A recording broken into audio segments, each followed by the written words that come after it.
Este es un recorrido por el patrimonio emocional de los argentinos. Este archivo, que tiene su sede en cada casa, en cada familia, en cada uno de nosotros. Los temas, los hechos, los recuerdos que están en el núcleo, en el corazón de la memoria y en la memoria del corazón. Bienvenidos al Archivo General de la Emoción.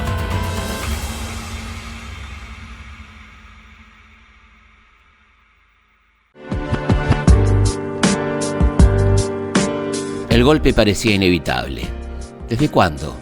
Desde la muerte de Perón para algunos, desde el Rodrigazo para otros, desde la imposibilidad para poner en orden la economía, o para ponerle fin dentro de la ley a la lucha armada, no para responder de la misma manera, ni para armar grupos parapoliciales desde el Estado. Y aún así la pregunta, ¿se pudo haber hecho otra cosa? Seguramente. Pero eso entra dentro de las hipótesis, las ucronías o la historia contrafáctica o como se llame. ¿Era esa democracia que los grupos armados consideraban una institución burguesa, un bien deseable que debía ser defendido? ¿Qué podrían hacer los partidos políticos, los sindicatos? Las elecciones presidenciales ya tenían fecha, ese mismo año, 1976, el 17 de octubre. Y sí, parecía una humorada de mal gusto. Tal vez algunas respuestas estén en lo que efectivamente pasó. A López Rega y a Celestino Rodrigo fueron la movilización popular o el rechazo masivo los que los corrieron del gobierno. ¿Se podría hacer algo así en una dictadura? Seguramente no.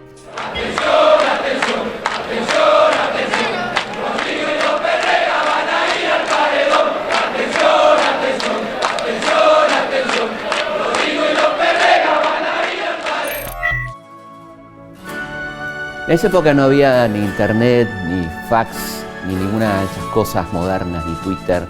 Sin embargo, la noticia corrió como reguero de pólvora. El 20 de octubre de 1976 debutaba Maradona. ¿Quién? Sí, el Cebollita, el pibito que hacía jueguitos en el entretiempo en la cancha del bicho de la Paternal. Pipo Mancera ya le había hecho una nota en 1971, esos sábados circulares. 45 minutos haciendo jueguito, porque faltaba uno de los 5 latinos que había que estirar. Mis sueños son dos. Mi primer sueño es jugar en el Mundial y el segundo es salir campeón de octava. Cuando lo vieron amagar y tirar el primer caño empezaron a creerle. No va a parar.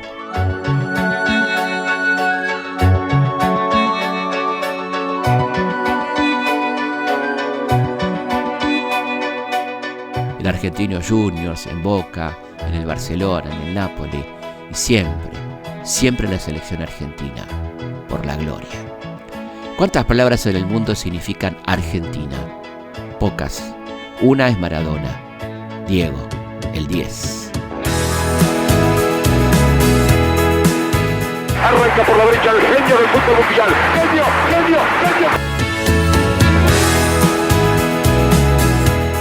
Es un fenómeno, se llama Maradona y nadie lo puede discutir.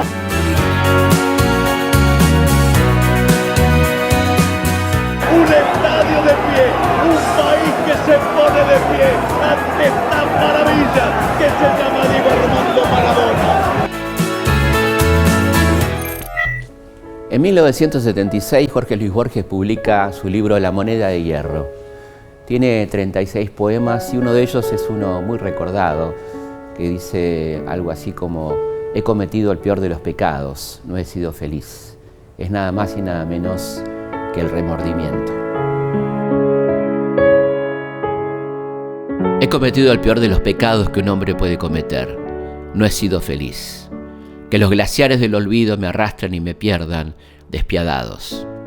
Es el año también del extraordinario reportaje que le hiciera a Joaquín Soler Serrano en su programa A Fondo. Lo escuchamos hablando de su sensibilidad. Soy desagradablemente sentimental. Soy un hombre muy sensible. Ahora, cuando escribo, trato de tener cierto pudor, ¿no? Y como escribo por medio de símbolos, y nunca me confieso directamente, la gente supone que esa álgebra corresponde a frialdad, pero no es así. Existe lo contrario. Esa álgebra es una forma del pudor y de la emoción, desde luego. De lo que piensa de su obra. Y creo que ahora puedo jactarme de haber escrito algunas páginas válidas, uno que otro poema, y ¿qué más puede querer un escritor? Porque aspirar a un libro ya es demasiado. Y de su opinión sobre sus escritos. No, porque una vez escrito algo ya está lejos de mí. Cuando yo escribo, yo lo hago urgido por una necesidad íntima. Pero yo no pienso en un público selecto o en un público, digamos, de multitudes. No pienso en ninguna de las dos cosas. Pienso en expresar lo que yo quiero decir y trato de hacerlo del modo más sencillo posible. Y te asombra su sentido del humor y su humildad, seguramente como a muchos de nosotros. Ese mismo año se publicó Diálogos, Borges Sábato, compaginado por Orlando Barone. Se habían encontrado en 1974. Hacía 20 años que no se hablaban. El libro recoge lo que charlaron durante 5 citas ese año y en 1975. Cuando Barone le ofreció que un intelectual fuera el intermediario del encuentro, Borges le respondió: no hace falta, creo ciegamente en usted. Se reencontraron, hablaron de la literatura, de la vida, de música, como esa referencia sobre los Beatles. Eran y son dos de nuestros más importantes escritores, y más que eso, también. Los que están en casa, depende de la edad, si escuchan esta música se van a acordar de la película Rocky. Vamos a hablar del cine de 1976, ¿parece? El guión también es de su protagonista, Sylvester Stallone. Se inspiró en Chuck Wepner, un boxeador desconocido que alguna vez peleó contra Muhammad Ali, con un resultado distinto, claro. Escúchame, quiero ser tu manejador. ¿Entiendes, verdad? La pelea se hará y no necesito manejador. No puedes comprar lo que yo voy a darte. Bueno, he sufrido y tengo experiencia. Yo también he sufrido y tengo experiencia. Escucha, hijo. No, Mick, escucha tú. Necesité tu ayuda hace 10 años y hace 10 años jamás me ayudaste. No quisiste hacerlo. Si querías ayuda, si entonces querías ayuda, ¿por qué no lo dijiste? ¿Por qué no me la pediste, hijo? Te la pedí, pero jamás me escuchaste. Un gorila enorme suelto en Nueva York vuelve King Kong, pero esta vez en la década de los 70. Protagonizado por Jeff Bridges y una debutante Jessica Lange. Un éxito de recaudación pese a las críticas. ¿Será cierto que trajeron al muñeco a la Argentina? ¡Damas y caballeros! ¡No se asusten! ¡No hay nada que temer! La jaula y cadenas con las que está sujeto Kong están certificadas por el Departamento de Seguridad de Nueva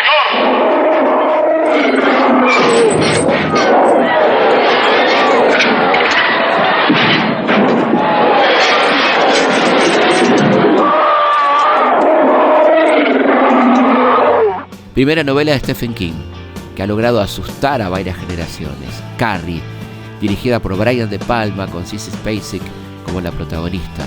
La película fue un gran éxito y tiene algunas escenas memorables. No vamos a contar la escena final, no se preocupen. Nos mudaremos de aquí y no volverás a ver a ese hombre. Ya llegaron las lluvias. Mamá, por favor. Ya llegaron las lluvias. Siéntate para que hablemos. Mamá, no hagas esto.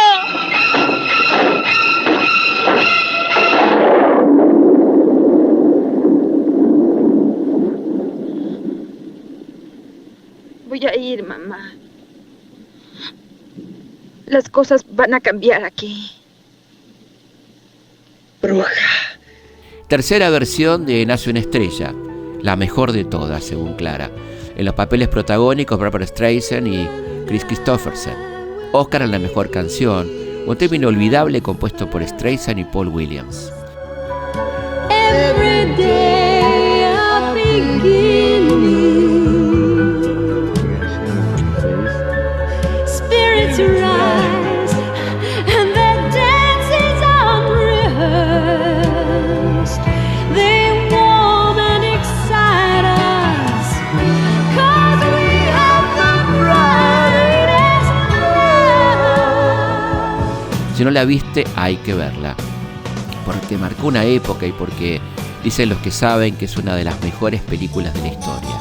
Taxi Driver, Robert De Niro, Sybil Shepherd, Harvey Keitel y una muy joven Jodie Foster, dirigidos nada más y nada menos que por Martin Scorsese. Anticipan la violencia y la marginalidad que vendrán no mucho después. ¡Rayos, hombre! ¿Está muerto? No lo sé, aún parpadea. Maldito negro sucio. Escucha, no tengo licencia para esta cosa, no sé qué voy a hacer. Está bien. Quédate quieto, negro. No te preocupes, me encargaré de todo. La Argentina fue, a comienzos de los años 50, uno de los primeros países en reconocer el talento de Ingmar Bergman como director y guionista. En 1976 se estrenó Cara a Cara con Lee Bullman. Ambos fueron nominados para el Oscar, una de las mejores películas del realizador sueco. Jag stod länge vid dörren och såg på de två gamla människorna och deras samhörighet. Såg deras långsamma rörelse in emot den hemlighetsfulla och fasansfulla punkt där de måste skiljas. Och i ett kort ögonblick förstod jag att kärleken omslutar allt. El género llamado terror sobrenatural ha dado pocas películas inolvidables. La Profecía es una de ellas.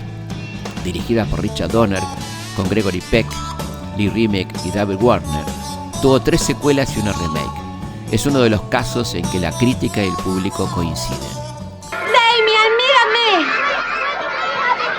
Damien, te quiero mucho. Mira, mamá. Mírame, Damien. Lo hago por ti.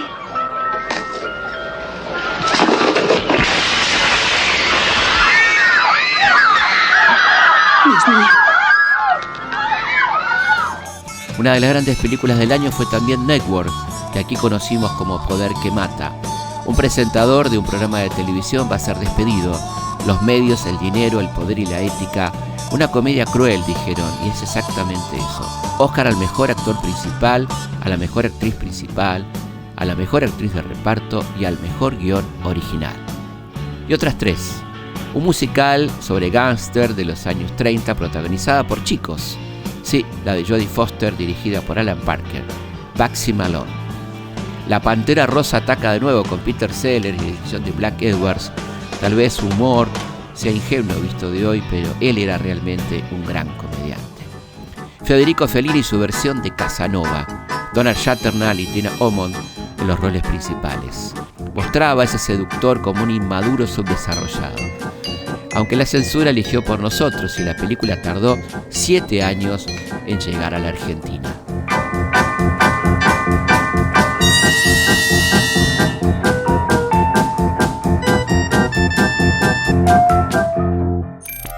Los Juegos Olímpicos de 1976 se realizaron en Montreal, Canadá, y fue la primera vez que hubo un boicot serio a las Olimpiadas. Participaron solamente 91 países y 32 participaron del boicot, entre ellos China y Taiwán.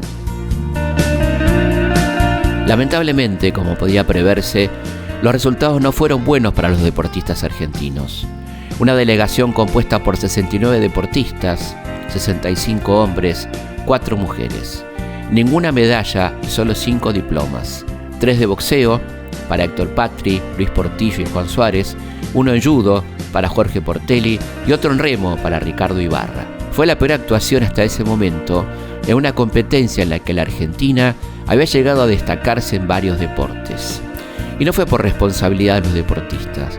La Argentina no va a participar de los Juegos siguientes realizados en 1980 en Moscú. La causa fue el boicot deportivo que estableció la dictadura. Fue ese año en que todos, o casi, empezamos a mirar las pruebas de gimnasia por una gimnasta rumana de 13 años, Nadia Comaneci. No era frecuente ver una puntuación de 10 en esos ejercicios tan complicados. Ahí aprendimos qué quería decir barras asimétricas y muchas chicas en Argentina y en el mundo empezaron a practicar gimnasia. Y es posible que esté mirando el programa algunas de las 19 Nadias nacidas en la Argentina en ese año. A mediados de los años 30, después de la muerte de Gardel, algunos decían que el tango ya estaba agotado, hasta que llegó él y lo cambió todo. El rey del compás. Vender 10 millones de discos y en esa época, eso lo hizo Juan D'Arienzo. ¿Eras capaz de escuchar algo así?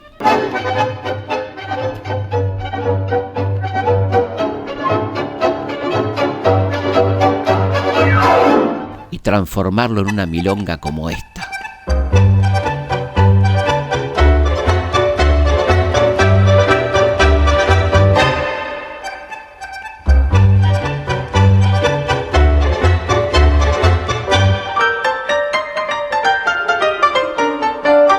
El sonido era característico y el compás convertía en entusiastas bailarines hasta los pataduras, como decían los abuelos, cuando hablaban de aquellos que no bailaban bien.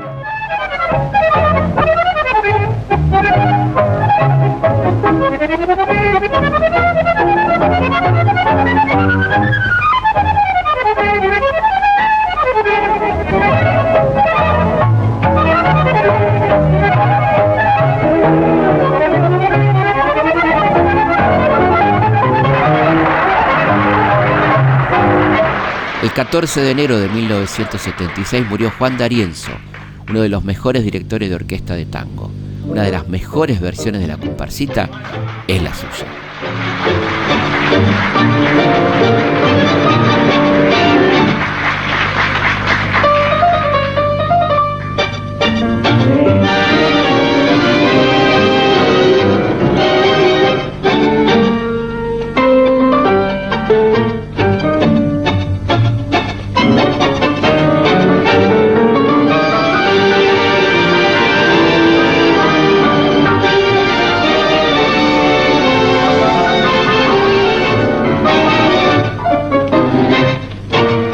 Era también un hombre que sabía reírse de sí mismo, como en esta película con Nini Marshall.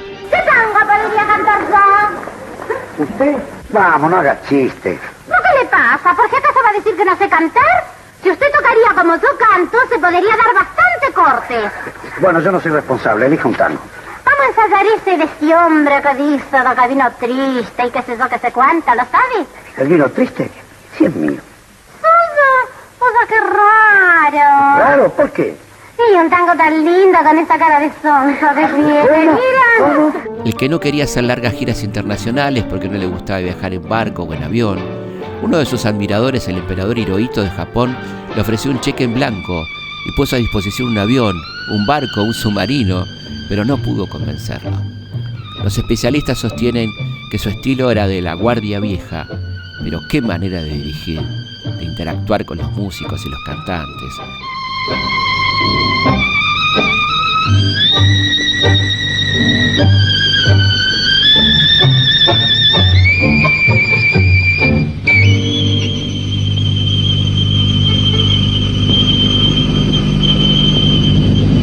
¿Qué pasa?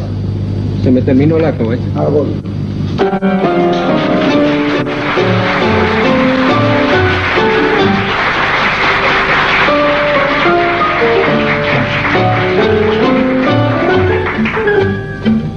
Como dicen los chicos en los comentarios de sus videos en YouTube, tiene power. ¿Cómo no iba a tener power D'Arienzo, el rey del compás?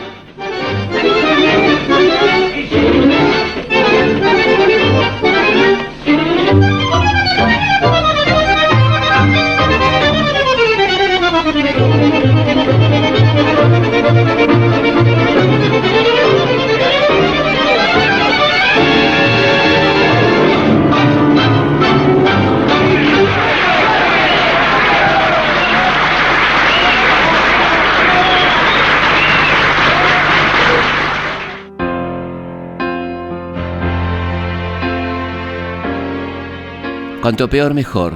¿Eso es realmente así? Para el pueblo, para el común de la gente, parece que no.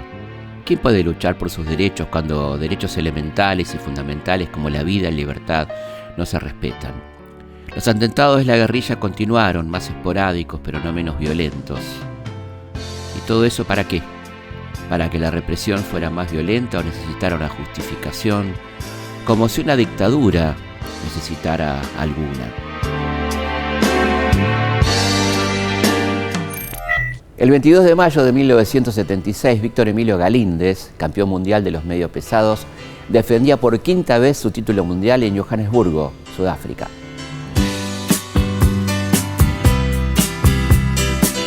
12.000 personas colmaron el estadio Rand. El retador era el número 2 del ranking mundial, el norteamericano Rich Gates. Buen boxeador de estilo elegante que parecía estar ganando la pelea por puntos, hasta que en el tercer round, un choque de cabezas involuntario abrió una herida en el arco superciliar derecho del campeón, como decían los relatores. La pelea siguió con un Galíndez que sangraba cada vez más y cada vez más enfurecido. Para poder ver mejor, apoyaba la cabeza para limpiarse en la camisa del árbitro, que de celeste que era se había transformado en roja.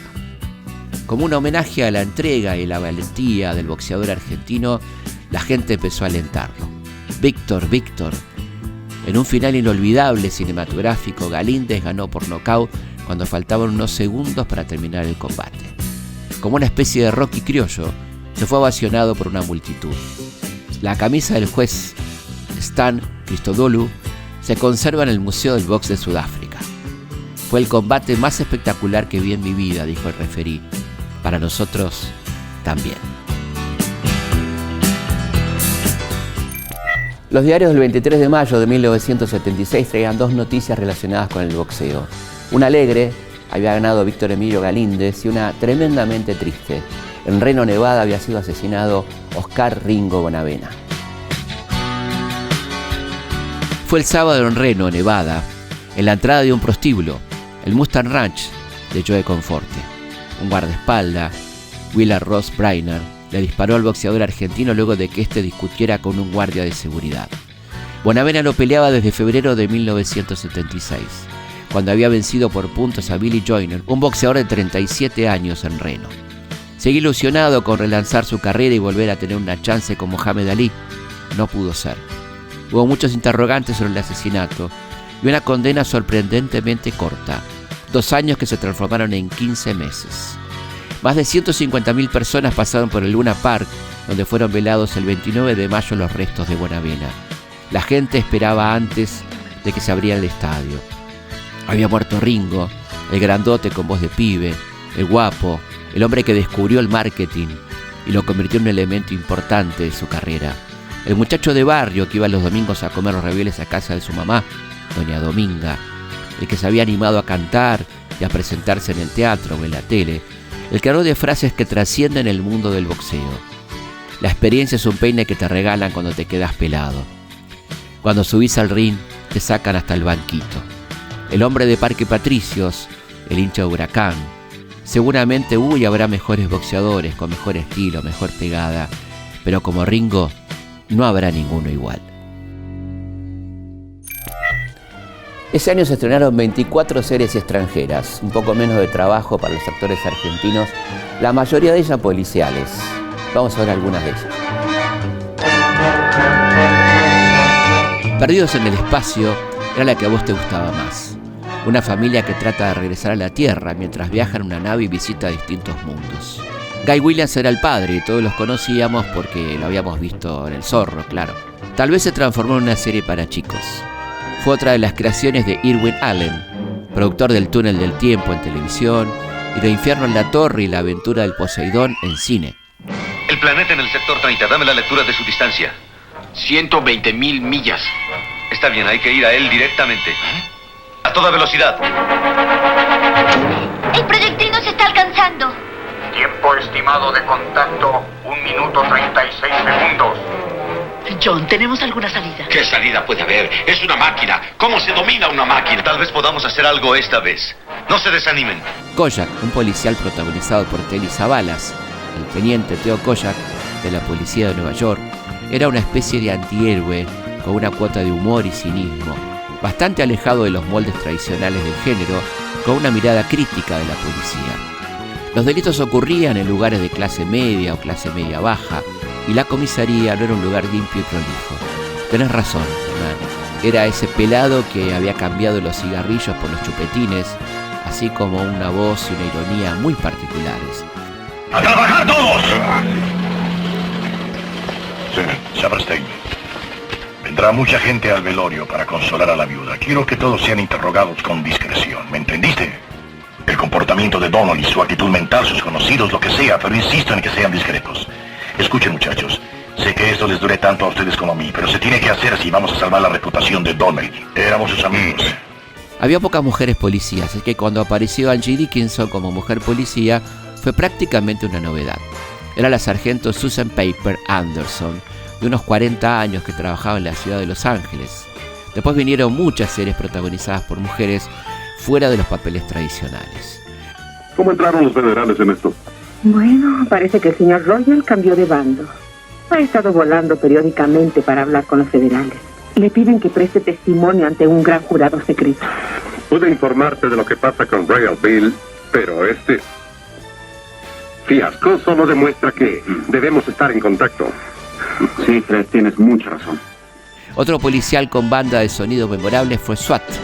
En este caso, un grupo policial de California, integrado por excombatientes de Vietnam, que resuelven los casos que la policía común lo logra desentrañar. De la productora Spilling Goldberg, creadora de Starkey Hodge, La Isla de la Fantasía y Los Ángeles de Charlie, entre otras series, fueron 37 episodios y parece que fue cancelada por violenta. Un abogado pagado por un periódico clandestino llamado La Voz consiguió su libertad con una argucia legal. Ese mismo abogado quiso sacar a Hopper apelando hace 3 días. Cuando un juez falló en contra, Hopper trató de escapar y el alguacil le disparó. Por eso estaba en el Hospital General y no en San Quintín. Ahora quiero que investiguen a todos los soplones, consigan cualquier información sobre Hopper o cualquier miembro de su familia. Pero dejen la oficina de ese periódico en paz. Uno de los 3 autores más vendidos del mundo es una mujer, Agatha Christie. Traducida a 105 idiomas, es la responsable de que mucha gente le hayamos tomado amor a las novelas y a los cuentos policiales. Había nacido el 15 de septiembre de 1890 en Londres. En 1920 escribió su primera novela, El misterioso caso de Styles. Allí aparece su personaje más conocido, Hércules Poirot, un detective belga, ese que vos recordás representado por Peter Ustinov. En 1934 publicó Asesinato en el Expreso Oriente. Su segundo marido fue arqueólogo y egiptólogo, y hay una gran influencia de las tareas de él en sus cuentos y novelas. Sus obras fueron adaptadas para el cine y la televisión. Su drama, La ratonera, que se representó desde 1952 hasta 2020, fue visto por 60 millones de personas y estrenada en 92 países. May I congratulate you on the record performance put up by the Mousetrap? Do you think it's the best play you've written? I don't know. Other people seem to at any rate. Muerte en el Nilo, El espejo roto y Cita con la muerte son otros de sus títulos más importantes. Todas tienen su versión cinematográfica.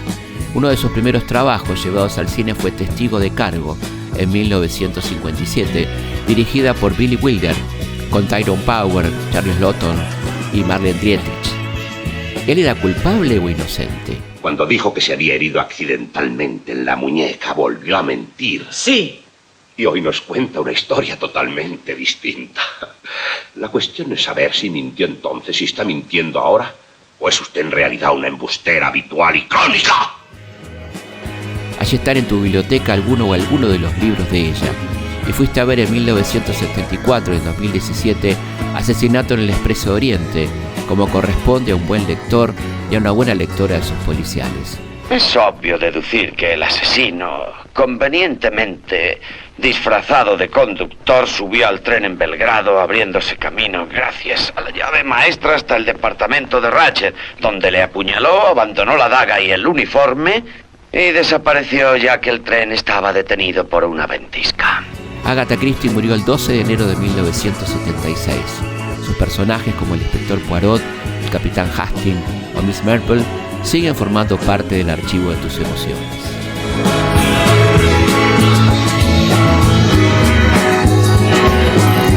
Las publicidades también son recordadas por sus protagonistas, grandes actores, grandes actrices. Esta es una de las más recordadas, por ella, por él y por la lapicera.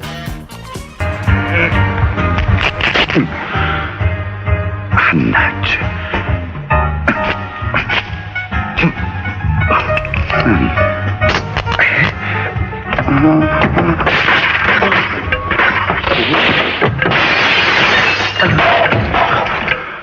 Mamma mía.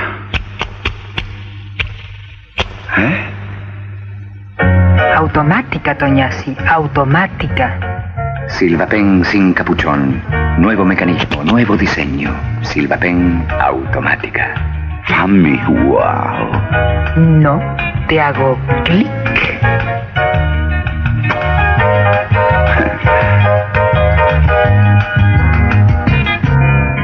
Si vemos este aviso podemos deducir dos cosas: que todavía se rallaba el pan rallado en casa y que había que convencer a las amas de casa que era más práctico comprarlo ya rallado. Ay, Teresa, cómo me gustan tus milanesas. Ay, querido, yo te las hago con preferido. Ya hacía unos años que había aparecido en Tensaquitos y el mate cocido. Ahora había un mate cocido especial para taza. Yerba mate para filtro Taragüí pudo llamarse yerba especial para mate cocido, pero usamos la palabra filtro para que se entienda que se hizo para bolsita o cualquier otro tipo de filtro. Nadie, como las Marías, para hacer algo especial en yerba mate. Establecimiento Las Marías, serio respaldo de té, yerba mate y yerba mate para filtro Taragüí. Otro jingle con una música y un eslogan que está en nuestro recuerdo: arrolla la sed, y vos ya sabés cómo sigue.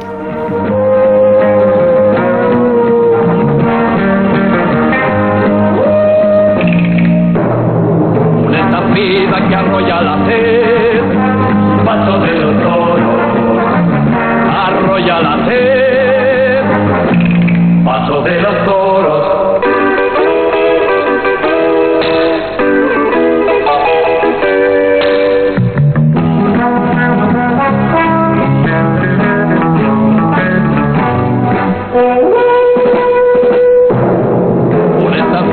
Arrolla la sed, paso de los toros, arrolla la sed, paso de los toros. El limón. Piense en limón. Para combatir la sed había otras posibilidades y otras marcas. Limón, apaga la sed, come Gini Limón, piensa en Gini Limón. Piense en Gini. Piense en Gini Limón. Ahora Gini Limón y Gini Pomelo, cada cual por lado, las dos contra la sed. Y las camisas tenían publicidades creativas y curiosas como esta. Perfecta Leu, la camisa espectáculo. Cientos de diseños diferentes. Interminable presenta el calzado exacto para cada deporte. No sabemos si era realmente interminable el calzado deportivo. Sí sabemos que en Europa no se consigue.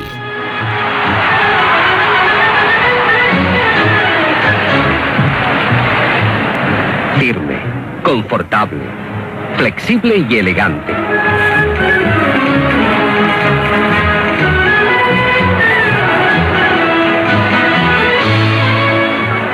Alta velocidad con mayor resistencia. Construido en cuero flor.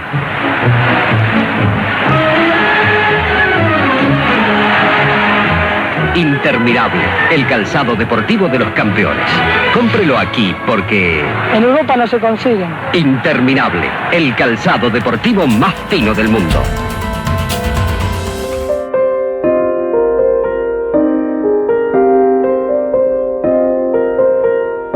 Tal vez vos no lo puedas creer, o quizás nos hayamos olvidado, pero algunos pensaban que Videla era un moderado. Y qué bueno que no nos tocó a alguien como Pinochet, decían. Como si algunas dictaduras fueran menos dictaduras que otras. Pero no. Desaparecidos, detenidos sin causa ni proceso, bebés secuestrados, torturas, ejecuciones sumarias, centros clandestinos de detención por centenares a lo largo y a lo ancho del país. Moderación, cero. Y en la economía los números no eran buenos. Y eso que era un gobierno serio y confiable, entre comillas, que prohibía y reprimía los reclamos sociales. O todo eso era parte de un proyecto y no un error. O sería que una sociedad con menos del 5% de desocupación y de pobreza también había que reorganizar la economía. ¿cuánto nos va a costar recuperarnos de todo esto?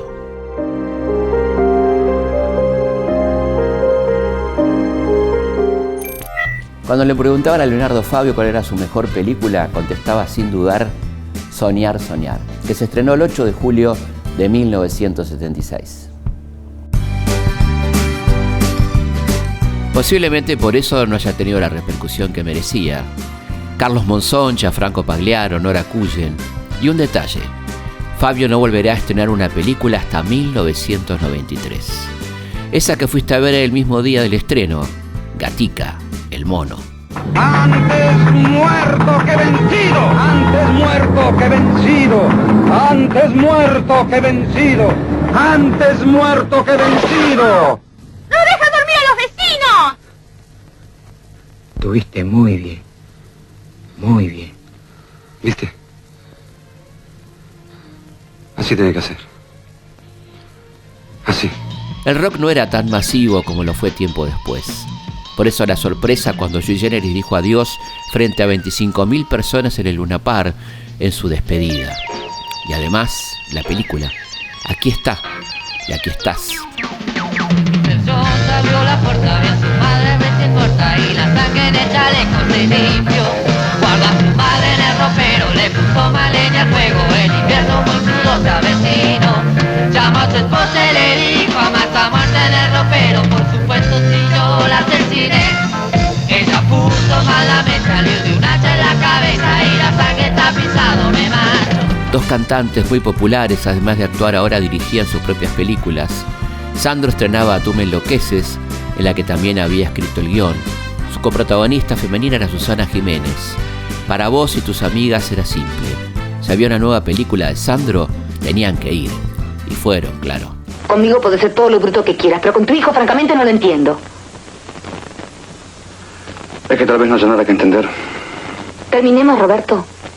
¿Qué es lo que te molesta de la atracción o el cariño que puede existir entre tu hijo y yo? Yo no lo busqué. Ahora si pensás, porque sos un retorcido, que yo uso a tu hijo para acercarme a vos, borrátelo. No me interesás en absoluto. Te puedo respetar como intérprete, pero como hombre no me moves un solo pelo. Palito Ortega había anunciado su nuevo film el 22 de marzo. Se llamó Dos locos en el aire y lo acompañaría Carlos Balá.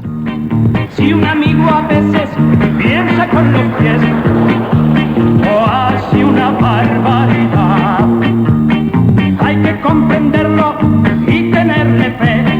No hay que abandonarlo ni dejarlo atrás. Jamás, jamás, jamás, jamás, jamás, jamás. El canto cuenta su historia, fue una buena idea. Mostrar la evolución de la música popular argentina con imágenes de archivo pocas veces vistas hasta ese momento y un cierre con Don Atahualpa Yupanqui, nada menos. Como un guijarro que se despeña, rueda mi copla, sueño y herida. Yo soy arisco como tus breñas y así te siento, tierra querida. Yo soy arisco como tus breñas y así te siento, tierra querida. Isabel Sarli y Armando Bo y un nuevo trabajo juntos, Embrujada. Ambientada en Misiones, relata la leyenda del Pombero, parte del folclore local.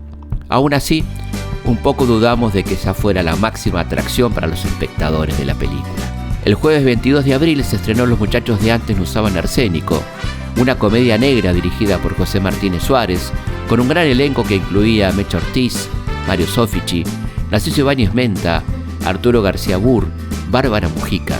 En esa historia está basada el cuento de las comadrejas que viste en 2019. Primer largometraje de Carlos Galetini, Juan que reía, Luis Brandoni, Luisiana Brando, Ana María Campoy, Dringue Farías y Enrique Pinti en los papeles protagónicos. Escrita por Oscar Viale y Jorge Goldenberg, fuiste a verla porque te gustaba descubrir directores nuevos y no te defraudó. Piedra Libre fue la última película que dirigió Leopoldo Torre Nilsson y fue la última donde actuó Mecha Ortiz, protagonizada por Marilina Rossi y Juan José Camero. Basado en un cuento de Beatriz Guido, ganó el premio a la mejor dirección en el Festival de Taormina, en Italia. Casi me pierdo por un torero de mala muerte. Fui preferida de un bodeguero bajo fondo. En venta estuve en un remate y me compró una reina. en la baraja. Si alguno gusta de mis encantos, no tantos, alforjas de oro tendrá que darme bastante. Pues solterita prefiero estarme antes que regalarme por poca cosa. ¿Viste que algunos hablan de cocina de autor? Bueno, hay fútbol de autor. Tenemos El Estudiante de Subeldía, El Huracán de Menotti y, por supuesto, El Boca del Toto Lorenzo. 1976 es el comienzo de uno de los ciclos más brillantes de Boca, bajo la conducción de Juan Carlos Lorenzo, de El Toto, como están diciendo en este momento Gerardo y otros tantos a lo largo del país. Boca fue el campeón del torneo metropolitano que se jugó desde el 15 de febrero hasta el 8 de agosto. Una primera ronda de 2 zonas de 11 equipos cada una. Clasificaban 6 que disputaban el campeonato a partido único en cancha neutral. En la primera etapa se destacó Huracán, que sacó 8 puntos de diferencia al segundo. En la serie final se destacó Boca por su gran plantel y el estilo a lo Boca. Gran defensa, mediocampo con lucha y talento y la velocidad de sus delanteros. El extraordinario Hugo Gatti en el arco, los defensores Pernía, Mouso, Sá, Tarantini, Ovide, Gutiérrez, Alves. En la mitad de la cancha Benítez, Suñer, Ribolsi, Troviani, los delanteros Mastrangelo, Beglio, Feldman, García Cambón, Taberna. Y no será el único festejo Llanéis en el año. Habrá más. Y ese año Boca volvió a festejar. ¿Y cómo? Por primera vez se enfrentaban en una final Boca y River. Y bueno, Boca festejó como nunca. Como si le faltaba algo a Boca, se reforzó con Mario Sanabria, un gran número 10. El torneo se jugó en 4 zonas. Los 2 primeros de cada zona pasaban a eliminarse en partido único hasta llegar el 22 de diciembre a la final en cancha de Racing. 69.000 espectadores, televisación en directo, 2 estilos frente a frente, Ángel Labruna frente a Juan Carlos Lorenzo y una jugada que definió un campeonato. Cuando parecía que la barrera se estaba acomodando, Rubén Suñé le pegó directo al arco. Las clavó en el ángulo, decían en este tiempo los relatores. Durante muchos años ese gol estuvo perdido. Acá está, con relato incluido. La definición de la tele no era como la de ahora, es cierto. Más o menos a unos 20 metros, viene el champ del tiro. ¡Gol! ¡Gol!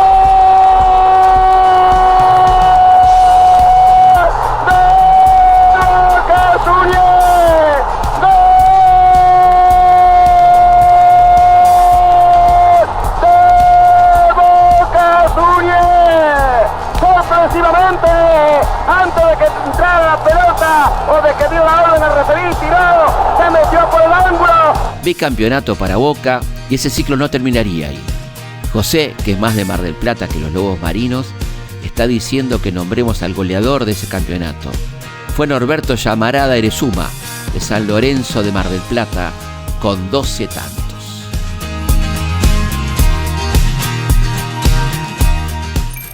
Algunas de las cosas que pasaron por entonces tienen repercusión hasta nuestros días. Te presentamos un pequeño noticiero retro aquí en el Archivo General de la Emoción. Estados Unidos celebraba 200 años de su independencia en un año de elecciones presidenciales. Un desconocido Jimmy Carter, gobernador de Georgia, derrotaba al presidente Gerald Ford. ¿Jimmy who? ¿Jimmy quién?, preguntó algún medio. A los 82 años muere en Pekín el líder de la Revolución China, Mao Zedong, en aquella época, Mao Zedong hoy. El avión supersónico Concorde realiza sus vuelos regulares lanzados el 21 de enero de 1976. Fue un acuerdo de colaboración entre Francia y Reino Unido el que posibilitó su fabricación.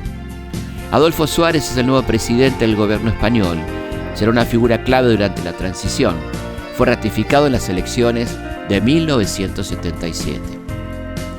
Finalmente Vietnam se reunificó después de muchos años de lucha. Nació la República Socialista de Vietnam. El 2 de diciembre Fidel Castro asume el cargo de presidente de los consejos de Estado y de ministros de la República de Cuba. Una brutal represión en Soweto, Sudáfrica, a una manifestación arroja el trágico saldo de 566 muertos. Entre el 3 y el 4 de julio en Entebbe, Uganda, fuerzas israelíes rescataron un avión secuestrado por un grupo de palestinos y alemanes. El 20 de julio la nave Viking aterriza en Marte, o Amartiza, como precisaban algunos medios. No solo las noticias, pero el 1 de abril Steve Jobs y Stephen Wozniak fundaron Apple Computer Company. De haber estado mejor informados, hubiéramos comprado acciones, ¿no? Qué difícil es elegir un tema cuando hay tanta buena música. Leemos los mails que nos mandás donde decís tenía que haber puesto tal o cual canción y en general coincidimos, fíjate. Está Paul McCartney y entre otras canciones esta. Con Wings, Silly Love Songs, y también está bien si te parece que puede ser Let Him In, que tiene un aire Beatle.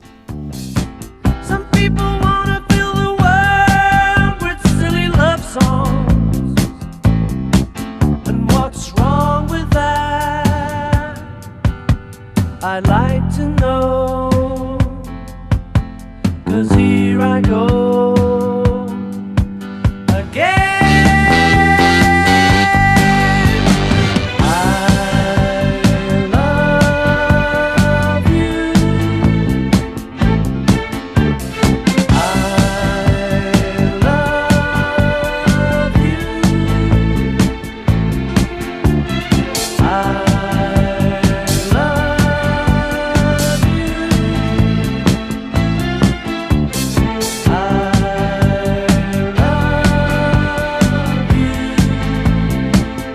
Cuando todavía seguías cantando Rapsodia Bohemia, que era del 75, aparece a finales del 76, Queen con Somebody to Love.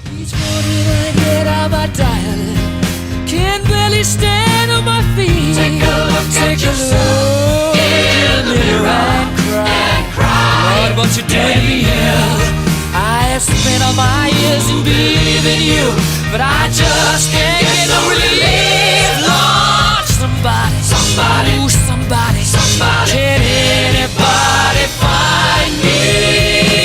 Somebody to love. Es también la época de Bee Gees y la música disco, que puede haber empezado con esto, You Shall Be Dancing. Imaginemos cientos de imitadores caseros de Travolta en estos momentos.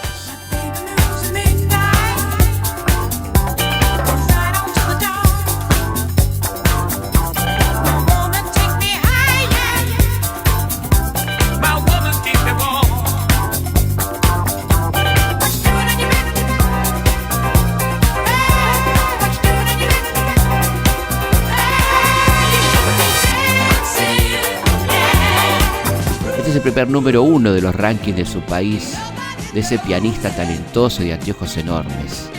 Elton John con Kiki Dee, Don't Go Breaking My Heart.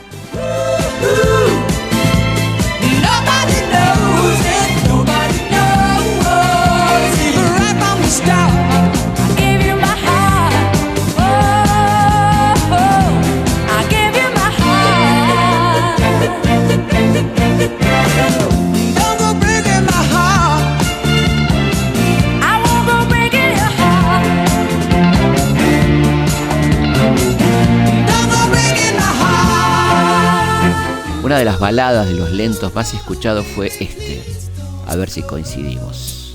Chicago, If You Leave Me Now.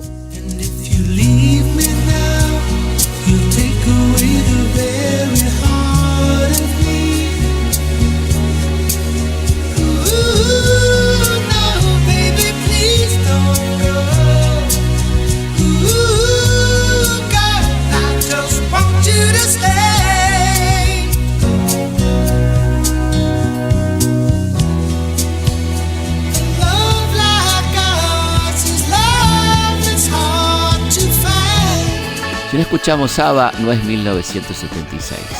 A vos te gustaba más Knowing Me, Knowing You, pero este es uno de los temas que más identifica al grupo sueco y uno de los más bailados.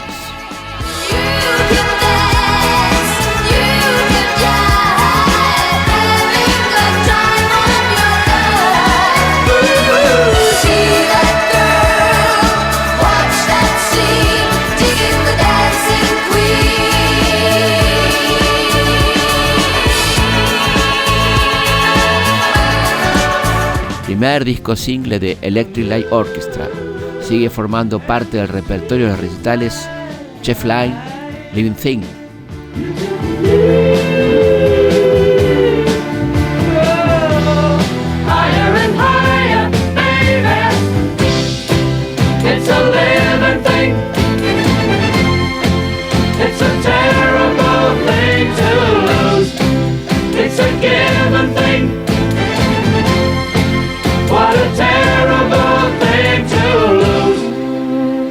Peter Frampton grababa ese año dos de sus éxitos, Baby I Love Your Way, Show Me the Way.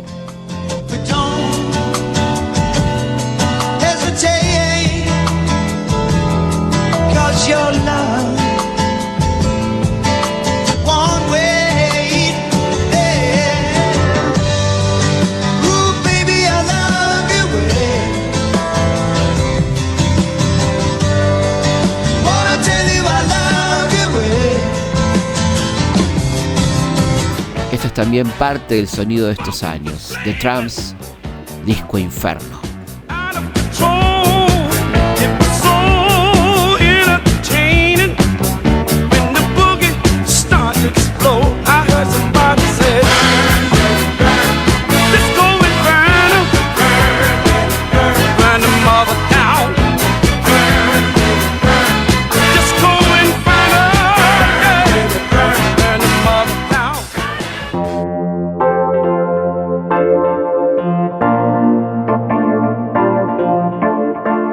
Se decía, se rumoreaba, se corría la voz. Están matando gente y no en enfrentamientos. Y puede ser perfectamente que no te hayas enterado. Que para vos 1976 haya sido un gran año porque nació Pablo, o porque nació Andrea, o porque empezaste el secundario, o la facultad.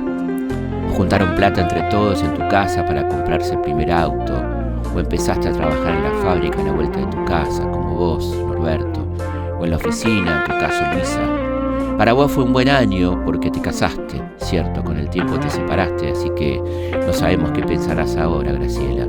Pero ese día, cuando saliste vestida de novia de la casa de tus viejos y doña Amelia y las otras vecinas se juntaron para verte y te aplaudieron, ese día seguro que pensaste que no se podía ser más feliz.